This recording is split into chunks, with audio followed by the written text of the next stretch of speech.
idea that we can find ways to slow down diseases of aging, maybe even aging itself. And when I started doing this about 15 years ago, this was considered a crazy idea to find genes that actually control the aging process. But actually now we know there are genes in our bodies. There are 7 of them that we work on called sirtuins. And these genes, we think, control the body's natural defenses against diseases and aging itself. And so the overall theme of my lab's research over at Harvard Medical School is to find ways to tap into our body's natural defenses and turn on these genes that exist in our cells, but they typically don't do a very good job. And so we're trying to make medicines that will turn on these pathways, these very ancient pathways, and boost them in a way that will slow down diseases. And when I say diseases, that includes essentially all of the major diseases of Western society, of the developed world.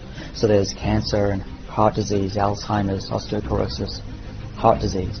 And what we're finding in the lab, by tweaking these sirtuin genes and even some of the drugs that we have in clinical trials, they're able to slow down not just one of these diseases, but actually slow down all of them, and even reverse some of them.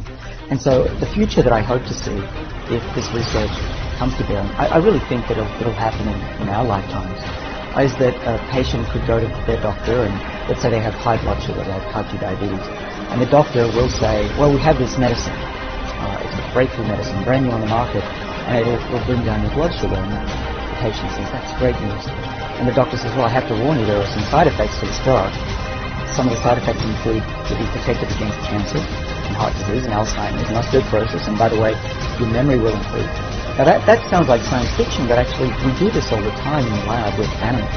We can make mice smarter, run twice as far, protected from all those diseases, and we haven't found any side effects yet that are negative. So we could have medicines that simultaneously protect the elderly or even the middle-aged person from some of the diseases that kill people. And the future, I think, is really bright. You can imagine a future where a 90-year-old is just as healthy as a 50-year-old and still plays tennis, and maybe we see people reaching their hundreds when they can see their great-grandkids graduate from uni. So this is the future that I hope to see. Nmn, and really how this interacts with something called NAD. I know I'm throwing a lot of acronyms out there. You probably have to clean that up. But why could this be an intriguing supplement potentially for people to take? It is an essential molecule for life. If we didn't have it, we'd all be dead in 30 seconds or less. It's like taking cyanide. NAD is vital for life. Many, actually hundreds of chemical reactions in the body require it. But what's stuck like this? It will not work. And the NAD is the gas. And without the gas, it doesn't matter what you do. And the problem is that certainly in mice, and it looks like in people too, many of our tissues, and certainly our skin, we have less NAD as we get older. And that means our sirtuin defenses, which are cleaning up cells and preventing scratches on our genome, they work less.